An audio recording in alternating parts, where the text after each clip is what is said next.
ഇപ്പൊ എല്ലാവരും സംസാരിക്കുന്നത് വാഴ 2 സിനിമയെ പറ്റിയിട്ടാണ്. ഞാനും വാഴയെ പറ്റി സംസാരിക്കാം. അൺഫോർച്യുനേറ്റ്ലി വാഴ എനിക്ക് ഇതുവരെ കാണാൻ പറ്റിയില്ല. കാരണം ഞാനൊരു യാത്രയിലായിരുന്നു.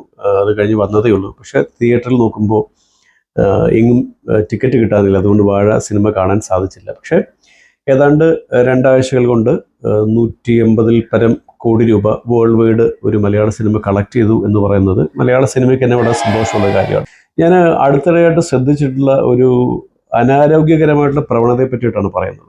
നേരത്തെ ലോക സിനിമ ഓടിയപ്പോൾ അല്ലെങ്കിൽ സന്ദീപിന്റെ സിനിമകൾ ഓടിയപ്പോൾ ഒക്കെ ഈ പ്രതിഭാസം കണ്ടു തുടങ്ങിയാണ്. ഇപ്പോൾ ഏറ്റവും കൂടുതൽ കാണുന്നത് ഹാഷിറിനെ പറ്റിയിട്ടാണ്.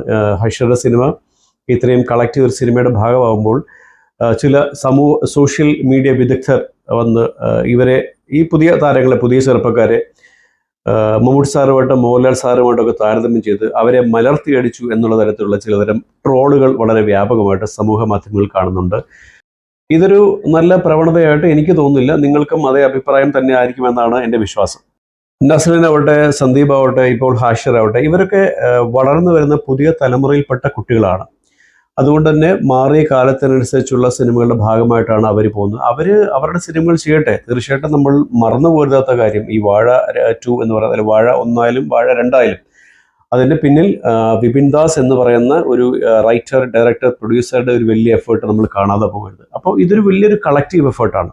മലയാള സിനിമയിലെ 2 വലിയ വൻമരങ്ങളാണ് നമ്മുടെ മമ്മൂക്കയും ലാലേട്ടനും. അവരുടെ തണലിൽ തന്നെയാണ് മലയാള സിനിമ വളരുന്നതും പുതിയ ആൾക്കാരുടെ പിറവി ഉണ്ടാകുന്നത്. അപ്പോൾ മലയാള സിനിമ വളരുക എന്ന് പറഞ്ഞാൽ അതിൻ്റെ സാങ്കേതികമായിട്ടും കണ്ടന്റ് വൈസും ബിസിനസ് വൈസായിട്ടും ഒക്കെ വളരട്ടെ. ആരുടെ സിനിമകൾ 100 കോടി സിനിമ കളക്ട് ചെയ്താലും 200 കോടി കളക്ട് ചെയ്താലും അത് മലയാള സിനിമയുടെ ഒരു വിജയമാണ്. ഹാഷിർ എന്ന് പറഞ്ഞ സമൂഹ മാധ്യമങ്ങളിലൂടെ വളർന്നു വന്നൊരു താരമാണ്. ഇന്ന് മലയാള സിനിമയുടെ വെള്ളി വെളിച്ചത്തിൽ അദ്ദേഹം എത്തി നിൽക്കുന്നു. അതുകൊണ്ട് തന്നെ ഇതിലെ ചതിക്കുഴികൾ ഏറ്റവും കൂടുതൽ അറിയാവുന്ന ഒരാളായിരിക്കും ഹാഷിർ. കൊണ്ടു നടന്നതും നീയെ ചാപ്പ, കൊണ്ട് കൊല്ലിച്ചതും നീയെ ചാപ്പ എന്ന് പറയുന്ന പോലത്തെ ഇരുതല സ്വഭാവം ഈ സോഷ്യൽ മീഡിയയ്ക്കുണ്ട്.